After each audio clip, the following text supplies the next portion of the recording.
যে কোনো ফসলের বীজ কেনার আগে সঠিক বীজটাই যদি আপনারা না চিনতে পারেন তাহলে কিন্তু ঠকে। যে কোনো ফসলের বীজ কেনার আগে এই 5টা কথা যদি মাথায় রাখেন তাহলে কখনোই ঠকবেন না। তো চলুন জেনে নেওয়া যাক সেই 5টা কথা কি। আপনারা জানেন, আপনারা ফসল চাষ করেন, তো যে কোনো ফসলের চাষের সব থেকে বড় জিনিস কি? ওই দামি দামি সার বা দামি দামি বীজ যেগুলো আপনারা গাছে স্প্রে করেন ভালো ফলন নেওয়ার জন্য, আদৌ কি ভালো মাটি, ভালো জাত, এটাই কি না? যে কোনো ফসলের ভালো ফলন পেতে গেলে সব থেকে বড় জিনিস হলো বীজ।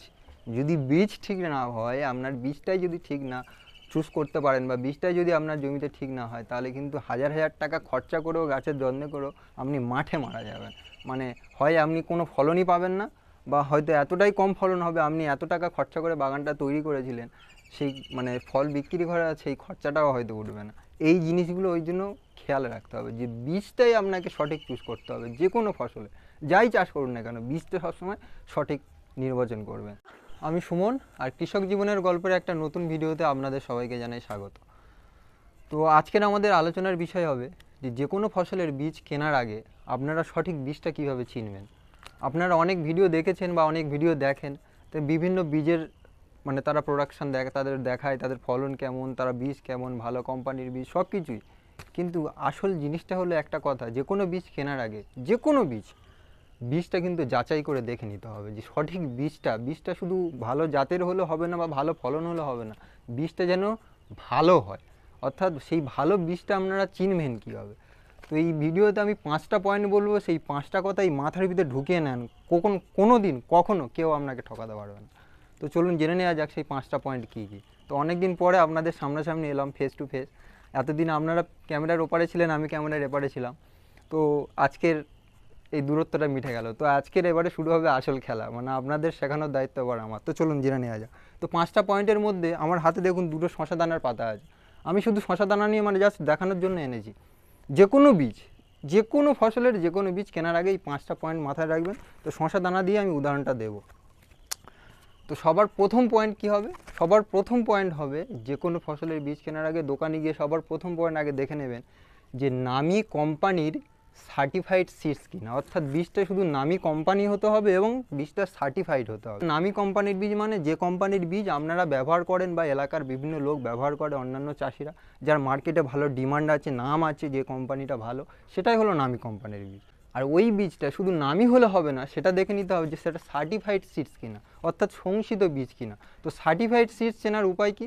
সার্টিফাইড সিডস মানে কি? সার্টিফাইড সিডস মানে শংসিত বীজ, অর্থাৎ সরকারি তরফ থেকে যাকে সংশয়পত্র দেওয়া হয়েছে বা ছাড়পত্র দেওয়া হয়েছে, বা সরকারি তরফ থেকে যাকে মান্যতা দেওয়া হয়েছে, হ্যাঁ এই কোম্পানির বীজটা ভালো বা এই কোম্পানি ভালো বীজ তৈরি করে, তো সেটাই হলো সার্টিফাইড সিডস। তো সার্টিফাইড সিডস চিনবেন কীভাবে? এই প্যাকেটের গায়ে লেখা আছে দেখুন, আমি যদি দেখাই, এখানে লেখা আছে দেখবেন ISO 9001 2015 সার্টিফাইড কোম্পানি, অর্থাৎ সার্টিফাইড কোম্পানি, এটা কোম্পানির প্যাকেটের গায়ে রেকমেন্ড করেছে। তো এটা নিঃসন্দেহে আপনি বুঝে নিতে পারেন যে এটা সার্টিফাইড কোম্পানি। এবং পরের একটা কোম্পানির, অন্য কোম্পানির আমি বীজ ধরেছি, এটাও শশা দানা বীজ, এটাও শশা দানার বীজ। এই কোম্পানির পিছনে এর গায়ে কোনো সার্টিফাইড সিডস বলে লেখা নেই, কিন্তু এর পিছনে যদি দেখেন লেখা আছে the seeds of this container বা packet confirm to the minimum standard specified under the seed act 1966।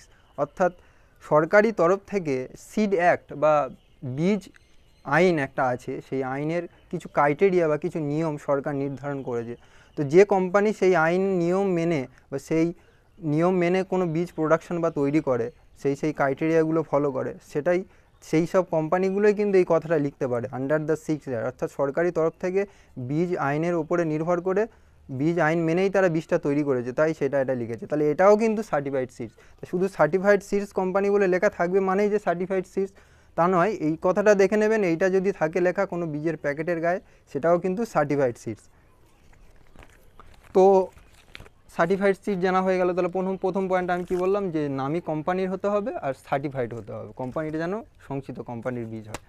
এইবারে 2 নম্বর পয়েন্টটা আর একটা খুব ভাইটাল জিনিস। 2 নম্বর পয়েন্টে আপনারা কি দেখে নেবেন? 2 নম্বর পয়েন্টে দেখবেন যে সিজন ভিত্তিক বীজ নির্বাচন করতে হবে আপনাকে। অর্থাৎ সার্টিফাইড, প্রথমত আপনি নামি কোম্পানির সার্টিফাইড সিডস নির্বাচন দেখে নিলেন, এবং 2 নম্বর বীজটা দেখবেন সেই যে বীজটা আপনারা নিচ্ছেন সেটা কিন্তু সিজন ভিত্তিক বীজ নির্বাচন। অর্থাৎ আপনারা যে সিজনে চাষ করছেন সেই সিজনের বীজ নিতে হবে। অর্থাৎ একটা বীজ, যেমন আমি শশা দিয়ে উদাহরণটা দিচ্ছি, শশা শীতকালেও চাষ হয়, গ্রীষ্মকালেও চাষ হয়, আবার বর্ষাকালেও চাষ হয়।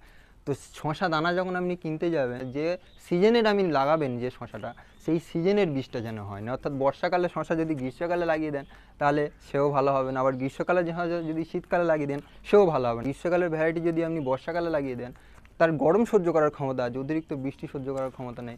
মানে গ্রীষ্মকালের ভ্যারাইটিগুলো যেগুলো গরম সহ্য করার, সেগুলো যদি আপনি শীতকালে লাগিয়ে দেন, তো ওর গরম সহ্য করার ক্ষমতা আছে কিন্তু ঠান্ডা সহ্য করার ক্ষমতা নেই, খুব তাড়াতাড়ি গাছ হলুদ হয়ে নষ্ট হয়ে যাবে। আবার যদি শীতকালের জাতগুলো যদি গ্রীষ্মকালে লাগিয়ে দেন, ওর ঠান্ডা সহ্য করার ক্ষমতা আছে কিন্তু গরম সহ্য করার ক্ষমতা নেই, খুব তাড়াতাড়ি ও হলুদ হয়ে নষ্ট হয়ে যাবে। ওই জন্য আপনাকে সিজন ভিত্তিক বীজ নির্বাচন করতে হবে। এমন কিছু বীজ আছে, আমি এই উদাহরণের মধ্যে আরও বলে দিই, এমন কিছু বীজ আছে যেগুলো সারা বছরের মধ্যে একটা সিজনেই চাষ হয়। যেমন টমেটো, ফুলকপি, ওলকপি, বাঁধাকপি, এই ধরনের সিজন ভিত্তিক, অর্থাৎ শীতকালে চাষ হয়। তো শীতকালের বীজের মধ্যে তাদের বীজের আবার 3টে ভাগ আছে। যেমন এটা সারা বছর চাষ হয়, 3টে ভাগ আছে, শীত, গ্রীষ্ম, বর্ষা। তাই এটাও যেটা শীতকালে চাষ হয় তাদের আবার 3টে ভাগ আছে। কেন?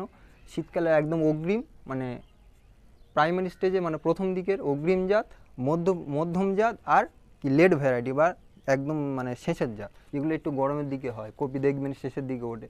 তো একদম আগে অগ্রিম, মানে বর্ষার মধ্যে চাষ করা যাবে সেরকম জাত, যাদের বর্ষা সহ্য করার ক্ষমতা আছে। তার পরবর্তীকালে যখন কড়া ঠান্ডা পড়বে, সেই ঠান্ডা সহ্য করার ক্ষমতা আছে সেই জাত।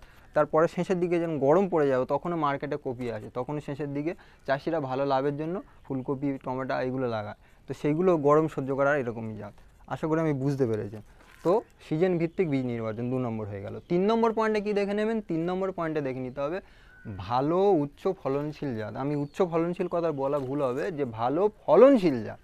সে আপনি দেশি হোক বা হাইব্রিড, সেই বীজের যেন ভালো ফলন হয়। যদি দেশি বীজ হয়, দেশি বীজেরও তো আমি ভালো ফলন, মানে কি শুধু হাইব্রিড বীজ নয়, হাইব্রিড বীজ যে ভালো ফলন দিতে পারে, কিন্তু আপনাদের এলাকায় ধরো হাইব্রিড বীজ বা হাইব্রিড কোনো সবজি চলে না, তো সেক্ষেত্রে আপনি দেশি চাষ করেছেন। তো দেশির মধ্যেও এমন জাত অনেক আছে, একটা দেশির মধ্যে তো হাজার হাজার জাত আছে, এমন জাত নির্বাচন করতে হবে দেশির মধ্যে যার ফলনটা বেশি।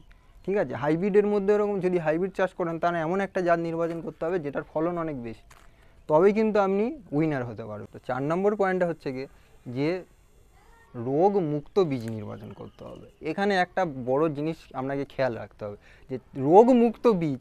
তো আপনারা যে আমাদের বীজটা যে রোগ মুক্ত, সেটা বুঝবেন কি করে? এখানেই খেলাটা এই প্রথম পয়েন্টের দিকে, মানে প্রথম পয়েন্টে আমি যে বলেছিলাম যে নামি কোম্পানির সার্টিফাইড সিডস ব্যবহার করতে হবে বা সার্টিফাইড কোম্পানির সিডস ব্যবহার করতে হবে। তো এখানেই লুকিয়ে আছে এই বীজটা আপনার রোগ মুক্ত হবে কিনা। যদি আপনি দেশি বা লোকাল কোনো কোম্পানির বীজ ব্যবহার করেন, তাহলে কিন্তু বীজগুলো মানে রোগ মুক্ত না হওয়ার চান্স বেশি, মানে সেটা যে রোগ মুক্ত হবে তার কোনো গ্যারান্টি নেই। অনেক সময় হয় কি, চাষি হাজার হাজার টাকা দিয়ে যত্ন করছেন, সার দিচ্ছেন, বীজ দিচ্ছেন, সে সব কিছুই করছে যাতে তার গাছে রোগ না লাগে, কিন্তু অটোমেটিক্যালি গাছ যখন বড় হচ্ছে তার সাথে সাথে গাছের শরীরে রোগ ফুটে উঠছে। কেন? কারণ গাছের শরীরের ভিতরে জিনগতভাবে যে মা গাছ থেকে বীজটা তৈরি করা হয়েছে, সেই মা গাছের শরীরে কিন্তু রোগ লেগেছিল, এবং সেই গাছ থেকে বীজ সংগ্রহ করা হয়েছে, প্যাকেট করা হয়েছে, আপনার কাছে বিক্রি করা হয়েছে, আপনি লাগিয়েছেন, আপনি যতই যা করুন না কেন, ওই রোগটা কিন্তু ওই বীজের শরীরে, গাছের শরীরে মানে ফুটে উঠবে সময়ের সাথে সাথে। তো আপনি হাজার হাজার পরিশ্রম, মানে টাকা খরচা করে বা পরিশ্রম করেও কিছু করতে পারবেন না। এই রোগমুক্ত বীজ নির্বাচন করতে গেলে ভালো কোম্পানি যদি হয়, তাহলে আপনি নিশ্চিন্ত হতে পারেন যে আপনার বীজটা রোগমুক্ত, মানে কোনো বীজের মধ্যে রোগ নেই। আর একটা জিনিস প্যাকেটের পিছনে অবশ্যই কিন্তু দেখে নেবেন, এই জিনিসটা, এটা দেখুন, যেমন প্যাকেটের পিছনে কিন্তু এখানে লেখা আছে যে ফিজিক্যাল পিউরিটি মিনিমাম, অর্থাৎ শারীরিক শুদ্ধতা, মানে বীজের মধ্যে কোনো নোংরা নেই, বীজটা পরিষ্কার, সেটাই এটা এখানে লেখা আছে। আর যদি জেনেটিক পিউরিটির কথা বলি, তো এখানে জেনেটিক পিউরিটি দেখা কোনো বীজের মধ্যে 100% এটা লেখা থাকে না। তো এটাই হলো জেনেটিক পিউরিটি, অর্থাৎ এটা 95% জিনগতভাবে শুদ্ধ বীজ।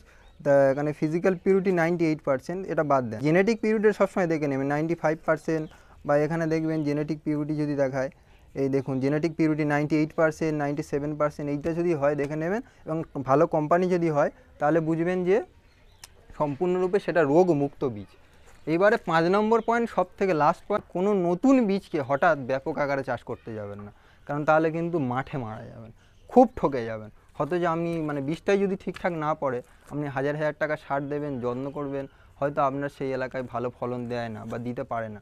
তো কোনো নতুন বীজকে হঠাৎ ব্যাপক আকারে চাষ করবেন না, অল্প করে আনবেন, এনে একটা জায়গায় অল্প চাষ করবেন সিজনে, দেখবেন তার ফলন কেমন, মার্কেটে তার ডিমান্ড কেমন, সব বা তার রোগ প্রতিরোধ ক্ষমতা কেমন, সেই হিসাবে আপনি বীজটা বেছে নেবেন যে হ্যাঁ এই বীজটা ভালো, তার পরের বছরে আপনি সেই বীজটাই ব্যাপক আকারে করবেন। কোনো নতুন বীজকে দোকানদার বললো বা কেউ বললো সেটাকে ডাইরেক্ট ব্যাপক আকারে চাষ করবেন না, তাহলে কিন্তু ঠকে যেতে হবে।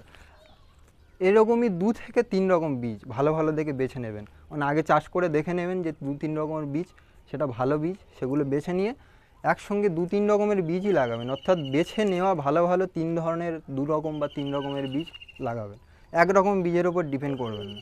এবার 2 রকমের 3 রকম বীজ অনেকে বলছে মিশিয়ে বীজ সঙ্গে একসঙ্গে, যেমন শশা দানা আমি উদাহরণ দিচ্ছি, একটা পাত্রে একসঙ্গে সব দানা ঢেলে নিয়ে মিশিয়ে বীজগুলো লাগাচ্ছে। যে কোনো একটা বীজের যদি জিনগতভাবে শুদ্ধতা যদি নষ্ট হয়ে যায় তাহলে কিন্তু বীজের কোয়ালিটি মানে ফসলের কোয়ালিটি খারাপ হয়ে যাবে বা ফসলের উৎপাদন অনেক কমে যাবে। তাই অন্যান্য বীজগুলো যদি থাকে সেগুলো আপনাকে বাঁচিয়ে দেবে, তারা প্রোডাকশন দেবে।